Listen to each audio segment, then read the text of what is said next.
Actually তো কালকে হলো 16 তারিখ এবং 17 তারিখ এই 2 দিন হইলো ওত যেটা নেওয়া হইব আর কি, ওইটা দেওয়া হইব।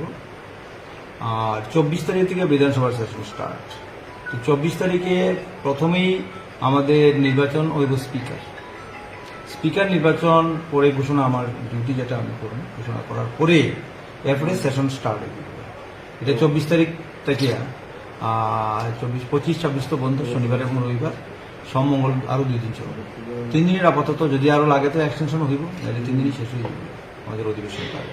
কি কি বিষয় উত্থাপিত হতে পারে? বিষয় তো কোয়েশ্চেন আনসার তো থাকবে, এগুলি থাকবে, প্লাস মেইনলি তো বাজেট আসবে, পার্টিকুলারলি একটা বাজেট বিল পাস করার জন্য পেশ করা হইব।